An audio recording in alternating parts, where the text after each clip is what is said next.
Hi everyone. Good morning.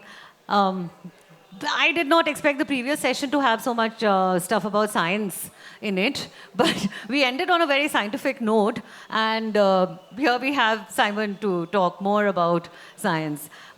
Simon, welcome to Bangalore. Welcome to the Bangalore Literature Festival, and let's start right away. Okay, before we start, I would just like to tell you a little bit about the structure of this. We are going to do it a little bit differently. Simon really wants to talk to you people. He wants questions. So we'll start the conversation, just set the ball rolling, and then we'll pass it on to the audience. And if you have any questions, you can throw them right in. We'll again dive back into our conversation after that. So it'll just, be very, very dynamic. Yeah. So, Simon, I don't think it's an exaggeration to call you a rock star science communicator, somebody who's really, who has this amazing following across the world, somebody who's made science so fun and, I don't want to use the word accessible, but it's just made science. You seem to have such an innate curiosity, which kind of drives you to find out more and more about these particular very eclectic topics that your curiosity leads you to. What does it take to be a rock star science communicator? Tell us a little bit about how it began, the Big Bang of Simon Singh.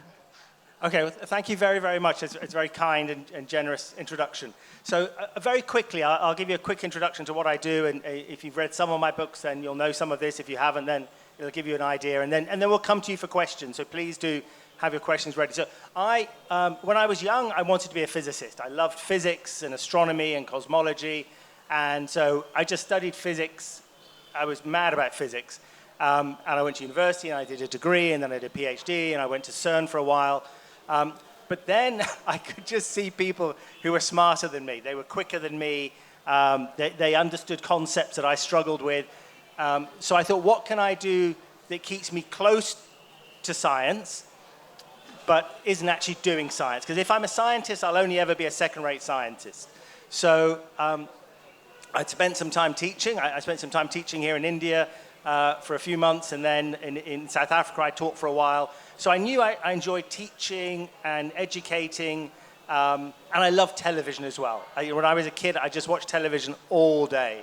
And so I went into making TV programs, and because that's a way of explaining science and being close to science.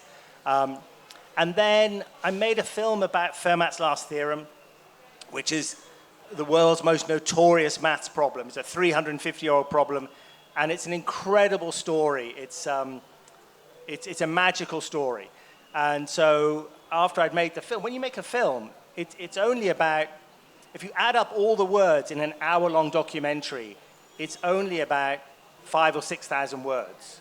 It's a very small, it's like a magazine article. So somebody said to me, why don't you write a whole book? Why don't you tell the whole story that you couldn't get into the film?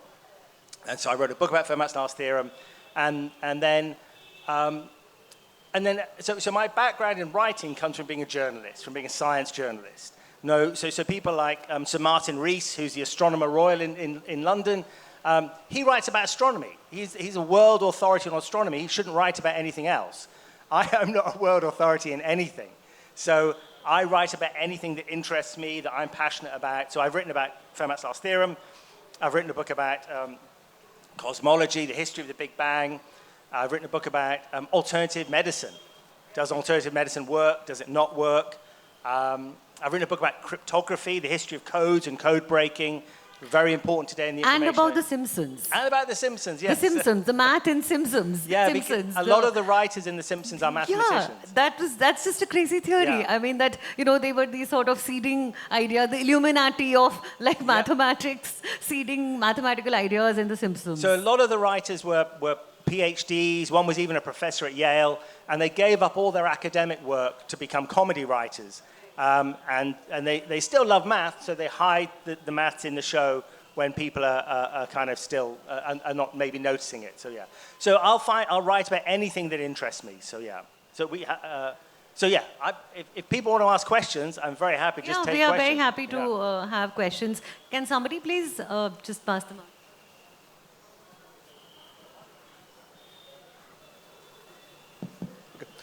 Good morning, Simon.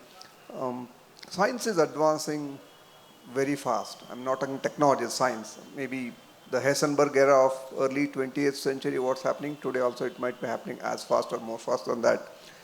And as a writer, first thing you have to understand what's happening. So the one thing I said we'll take loads of questions, but we'll only take loads of questions if they're short. Sorry. So we have to be quick. So how do you catch up on the science part, not the technology part? What's happening, deep science, like LHCs, etc., and make it so simple to the reader to understand a dry subject, a reader to understand may not be a scientist. Okay. So my advantage, my superpower, is that I am not a professor. So I said, Sir Martin Rees, the professor of astronomy, he knows everything about astronomy. Now, when I write about astronomy, he has his superpower that he's a genius. My superpower is that I'm an idiot. So I have to really struggle to understand things. So when I write about cryptography, I knew nothing about cryptography. I had to learn it from the basics. So that's a good way to learn. So I'm learning about cryptography as if I'm just a member of the public, learning about it for the first time. And that means if somebody tells you something amazing, it really hits you in the head. And then you have to remember that still amazing thing when you communicate it to the audience. Whereas for the big professors, sometimes they're doing amazing things and they don't realize it's so amazing because they've known it for 20, 30, 40 years. So that's what helps me is being naive and learning things for the first time. But it's hard work, but it's also fantastic. It's a great privilege to be able to spend 3 or 4 years learning about cosmology. Then I forget everything and I start something new. So, are you saying that, that sense of wonder, you've kind of that, and do you think that people who are working with science sometimes lose that sense of wonder? I think that's a very good question. I think their sense of wonder moves. So their sense of wonder is no longer about the fundamental basic things around us, but maybe at a deeper level. So I think scientists, people often say scientists are like children. They're just wondrous and they're curious about the world around them. They have a sense of wonder, but maybe that horizon of wonder moves. Hey, hi. I finished your Fermat's Last Theorem book just like a few months ago. A really great book. Thank you so much, first of all. The question was, in terms of like mathematics, I'm sure you've come across like Gödel's incompleteness theorems and stuff where he kind of shows that math will forever be incomplete. Math will forever be incomplete, or any formal system will be incomplete. So what do you feel about it in the sense, do you think this takes away the joy of learning mathematics, or do you think it's exciting now that we know it will never be complete? What are your thoughts on his theorems, if you have come across it? Yeah, so there's this weird thing called Gödel's incompleteness theorem. And again, it's mind-blowing if you've never heard of it before, but it's this idea that there are some things in mathematics that we will never be able to be proven. They may be true, they may be false, but for us, they're undecidable. I may have got that slightly wrong, but it's weird to think that there are some things out there that mathematics, the purest form of knowledge, will never be able to discover. I think mathematicians just accept it and move on. I find it a little bit worrying. But I think one of the bigger dilemmas in mathematics, and it comes back to the previous speaker, who was talking about, well, he wasn't really talking about artificial intelligence, but that's how the conversation ended. But there is this idea that computers and AI will start proving things. So here's some statement of the Riemann hypothesis. Is it true or false? And the computer comes back and says, yes, it's true. Now, that's nice to know, but what you get with a mathematical proof is the underlying reason why it's true. And so what we really want is not just proofs, we want illuminating proofs, yeah. And so if computers are already making big breakthroughs, going back to the 80s, the first computer proof on the four-color map theorem. But again, it wasn't very illuminating. What humans can often do is bring illuminating proofs. Simon, this question here. My name is Himanshu. In the 20th century, we had revolutionary ideas in physics, like Einstein's theory of relativity or quantum mechanics. We don't hear so many new revolutionary ideas in last 20, 25 years. I feel like we are reaching a stage what Lord Kelvin described as there is nothing new to be discovered in physics now. All that remains is more and more precise measurement. What do you think about that? Yeah, so So 1905, we had special relativity. 1915, we had general relativity. And within that same decade, you have the whole birth of quantum physics, two enormous revolutions that transformed the world and technology and everything else. And we've not really had anything like that in the last century. There was a book written, it's a modern novel called Night Thoughts of a Classical Physicist. And it's the story of a physicist in around 1905 who thinks that physics is complete. He just says, you know, I know everything there is to know. That all we're doing now is filling in the gaps. And then relativity emerges, and quantum physics emerges, and his whole world, his whole understanding, almost his ability to teach physics is taken away from him because he doesn't understand these new ideas. So it's all about this idea of when you think you understand the world, there's a whole revolution. So maybe we're at the point where there'll be a whole revolution in physics. We need one because these two theories of quantum physics and general relativity, they don't fit together. So something is going to have to break the deadlock. I don't think it'll ever, well, I would say I don't think it'll be ever as great as the revolutions of quantum physics and general relativity, but it will probably have to be. It'll probably have to be. I don't know if you're a believer or an atheist. Excuse me, can you hear me? I can hear you, but I can't see I'm right you. here. I'm right in front. There we go, great. I don't know if you're a believer or an atheist, but many of us in this part of the world actually believe that goddess Namgiri inspired Ramanujan.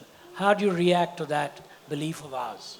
So yeah, and just, I hope there are people at the back with questions as well. So if the people with microphones can just check, see people at the back. So how do you react to that belief of ours? the belief that the goddess Namgiri inspired Ramanujan. So I don't know the details of that particular statement, but That he got many of the proofs of his equations in his dreams. oh, I see. Sorry, from yes. the goddess. Sorry, yes. He Sorry, had a yeah. visitation. Okay, so yeah. So I'm an atheist. You know, I was saying yesterday there's this word apatheist, which is I really don't care. I'm not passionate about atheism, but I just don't care whether there's a God or not. I kind of see no evidence. I see it doing a lot of damage. I think religion in the past has maybe done some good things, some terrible, evil things. I see how it divides countries, it divides people. It leads to conflict all over the world, which we see right now. Here in India as well as other places, well, definitely in other places. So with respect to Ramanujan, he was a man of his time. He was a man of Isaac Newton believed in God. If I lived 400 years ago, I'd have believed in God. So Ramanujan was a man of his time. I think if Ramanujan was born today, he would have a different view of where his ideas come from. He's a miraculous man, an incredible man. He lived and died. He lived briefly in a hospital just about a couple of miles away from where I live. And nobody knew where this building was. So just for people who, well, I'm sure you will all know that he was a great mathematician, great prodigy who died at a very young age. And he lived in a little home near us, a hospital home, a nursing home, and died there. So we put up a plaque outside so people walking past this little house in London would realize that this great, great mathematician lived there. But yeah, I think he was a man of his time. And I suspect most mathematicians today around the world are atheists. I see no reason why they wouldn't be. Sir, how do you suggest young physics students to start learning equations? Because they only learn concepts in high school. How do they start learning equations? Okay, so my real interest today is education. So I think books are great. You know, I wouldn't say anything else at a literary festival. Books are great. But you know, you read a book often because you're already interested, yeah? I think it's great when people read other stuff that they're just curious about. That's fantastic. But if you're going to pick up a 300, 400-page book about Fermat's last theorem, you're probably already interested in maths, okay? So my real interest is how do you help young people develop that passion? And that has to be really education in schools. And in England, because I can't really talk about education here, but in England, there's a big movement towards concepts. You know, how do you describe, what is the story of this idea? How can we explain this idea in words that everybody can understand? And that's great, because we started off talking about science communication, describing things in words that everybody can understand. But if you really want to do physics, you have to do mathematics. You have to understand the equations. You have to sit down and do hard work and get a headache and stretch your brain and get things wrong. And so I think the problem with education in England is that if you have that hunger to do the equations, our state education system doesn't really allow people to do that. It actually makes it interesting for people who are new to physics, but makes it boring for people who are getting excited about, should be getting excited about physics. So my advice would be to really focus on your mathematics in order to then become good at physics. So yeah.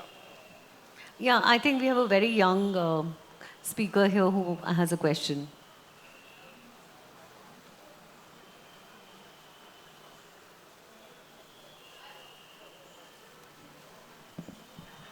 So my question is, how do we utilize artificial intelligence and machine learning's development to accelerate science discovery and pursuit?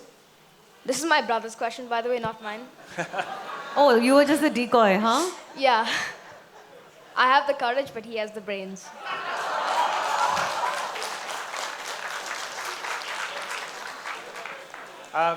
So you see, that's real intelligence. That's real skill. So I know nothing about AI. I'm too old. I won't be around for much longer, so I won't see when it has its huge impact. So I don't really have much knowledge of that and much understanding of how it will change the world. But I hope it will be a huge force for good, making discoveries that will extend our lives and make the world a more amazing, wonderful place. But I think the fundamental. I think the problem is that we can make the most amazing drug discoveries. You know, we have one of the greatest successes of AI, which earned the Nobel Prize recently, is to help understand the structure of proteins. How are proteins fabricated? How do they form? And that's an amazing level of understanding that will really help accelerate how we develop drugs and so on. But if we still vote in people like RFK in America to be in charge of healthcare, okay? Exactly, yeah. And that we look at America and we say, how stupid is America? Yeah. That they can, how stupid is Trump that he can employ somebody like this in such a high position? And yet, we do stupid things in Britain as well. In Britain, we used to have homeopathy on the National Health Service. We still do here? Yeah, you have a whole ministry. I mean, we have a ministry, of the Ayush, yes. And my understanding is just after COVID came along, the ministry advocated that homeopathy, arsenicum album 30, could be used to prevent COVID. Yeah. And so, I love what science does. I love the potential of science to help us live healthier, longer, better lives.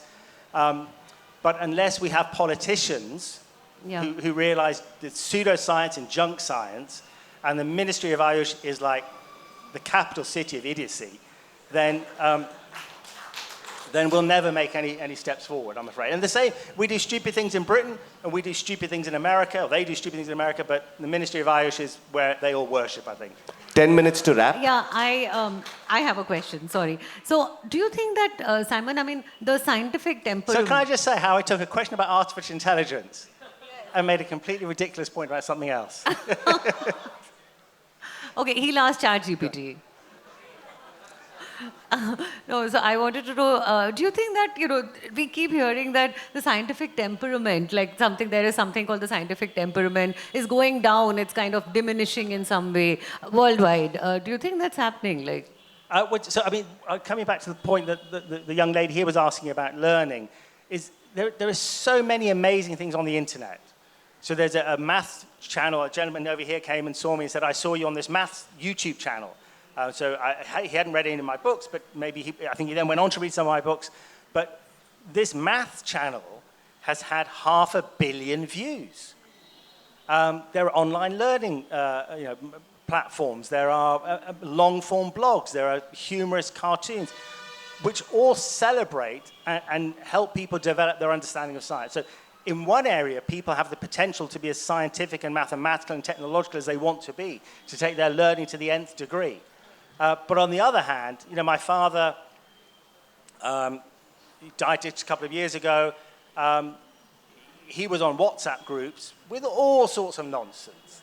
And, he lived to a grand old age, he had a wonderful life, but, he was open to all sorts of weird twistings that can manipulate him through WhatsApp or YouTube or social media or echo chambers.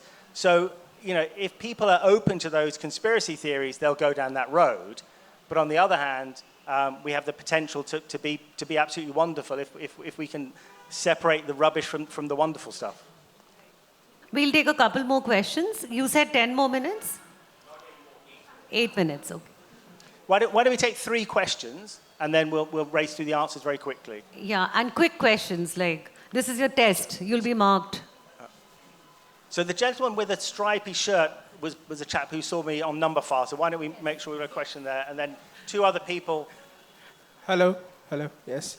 So Simon, like as you said, right, we mentioned number file.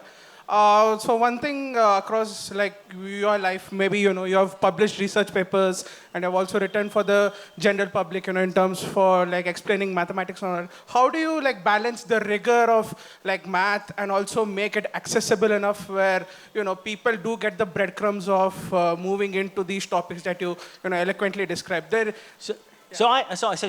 think you called me a historian earlier before.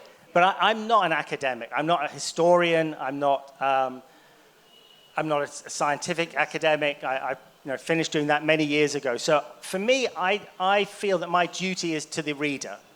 So if I simplify an idea, you hopefully you don't simplify it to the point where it's wrong, but you simplify it to the point where it still carries the joy of the idea without distorting it. But my wife is sat just in front of you, I think, is a proper author. She goes away and does proper research. She goes to libraries and spends hours looking through diaries and transcribing notes and so on. I don't do any of that.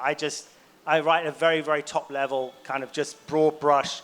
So, you mentioned earlier I've written a book about the maths of The Simpsons. Yes. I remember one day she'd come home from the Kew archive. She spent all day transcribing notes from diaries, doing her hard research for her book about Sophia Dilip Singh, and I was there sat on the sofa watching The Simpsons doing my research, and I think I got it right, so yeah. No, but the formats theorem, what I meant by a historian, I mean, Yeah. you can be a historian so the way in Format's last theorem, you go about the historical perspective of how, the work that was done. I love stories. I love heroes and villains. And if you're going to explain complicated ideas like cryptography, I want to start where it's very simple with the ancient Egyptians and the ancient Greeks. And so if you build the ideas up historically, you go from simple ideas to what today are much more complicated ideas. And that's a good way to explain anything. And then also you can go hard maths, incredible war story. Interesting maths, complicated maths maybe, wonderful love story. You can break up the book and pace it in that way. Yeah, basically, and also human beings are interested in other human beings. So I think you get personalities We've got a young child over very here. young. I Really? hope he's not a decoy for somebody else. Oh, okay, all right. This scares me now after the last one. So my question is nowadays you can buy high quality drugs on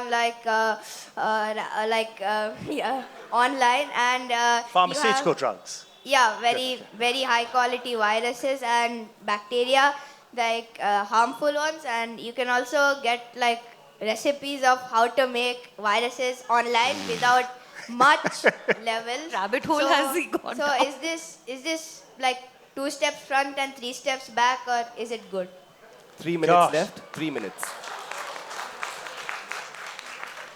Yeah, it's so I've got two boys, one maybe roughly your age or a bit younger, and one a bit older, and it's hard for me to understand the online world. That they will see things and hear things and understand things that I will have to keep up with so that I can protect them and help them and support them and guide them. But yeah, no, the internet is a wild west. I was really amazed. So my school, who I don't think are particularly perfect in many ways, the school that my sons go to, it's a good school, but they came out with a long newsletter recently, which is all about gaming. You know, this terrible thing that children do all the time, gaming. But I was astonished. I thought it was very wise of the school to put this out. And it said, look, here are 10 ways where gaming is the most fantastic thing in the world. All those wonderful board games you played at home, these are the same things, but they're 10 times more amazing. They're 10 times more enriching. They're inspirational. They're active. And so I thought that was great, because I'm not a gamer, and I'm not of that generation, but I know my two boys will be and are. And so I think it all sounds very, very scary, but I think the more I understand, the less scared I get, I suppose. Why do we take the two questions here from these two gentlemen? We who can wrap up? just take Oh, we need one to more wrap up. question. Fine. Oh, okay. We are done. I'm sorry. But Simon is around. Buy his books, get them signed, have a chat. Great. Well, I'm around today and tomorrow as well, so if you see me around, just catch me. Thank you very much.